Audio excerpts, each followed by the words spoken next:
स्वारगेटसारख्या गजबजलेल्या बस स्थानकात परिसरात एका तरुणीवर लैंगिक अत्याचार झाल्याची घटना समोर आली। विशेष म्हणजे स्वारगेट बस स्थानकाच्या जवळच पोलीस चौकी आहे।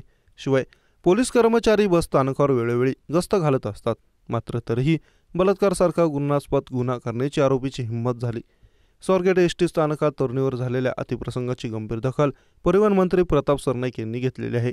महिला प्रवाशांच्या सुरक्षितते संदर्भातील बैठक मंत्रालयामध्ये गुरुवारी दुपारी 12 वाजता बोलवण्यात आली होती।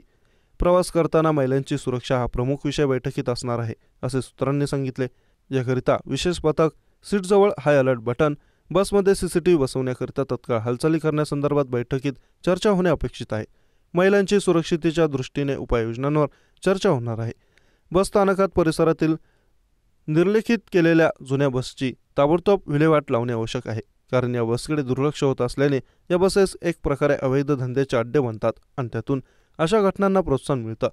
त्यामुळे भविष्यात कोणत्याही बसस्थानकात परिसरात अशा प्रकारच्या निर्लेखित केलेल्या बसेस उभ्या करण्यात येऊ नयेत, असे निर्देश यावेळी परिवहन मंत्री प्रताप सरनाईक यांनी दिले आहेत। पुणे पोलीस आयुक्तांशी आत्ताच फोनवरून माहिती घेतली। स्वारगेट एसटी बस बलात्कार प्रकरणी आरोपी कडक कारवाई करण्याचे आदेश दिलेत। तसेच ही केस फास्ट ट्रॅकवर चालवण्यात यावी, असे निर्देश उपमुख्यमंत्री एकनाथ शिंदे यांनी दिले।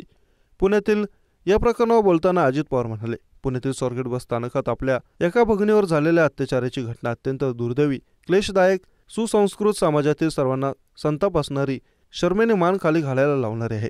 या गुन्ह्यातील आरोपीने केलेला गुन्हा अक्षम्य असून त्याला फाशीशिवाय दुसरी शिक्षा असू शकत नाही। मी स्वतः पुणे पोलीस आयुक्तांना या संदर्भात व्यक्तिशः लक्ष घालून तपास करण्याचे, आरोपीला तत्काळ अटक करण्याचे निर्देश दिले आहेत। मुख्यमंत्री देवेंद्र फडणवीस यांनी हा गुन्हा गांभीर्याने घेतला असून पोलिसांना आवश्यक सूचना दिल्या। पोलिसांकडून आरोपीला लवकरात लवकर अटक केली जाईल आणि त्याला कायद्यानुसार कठोरात कठोर शिक्षा होईल।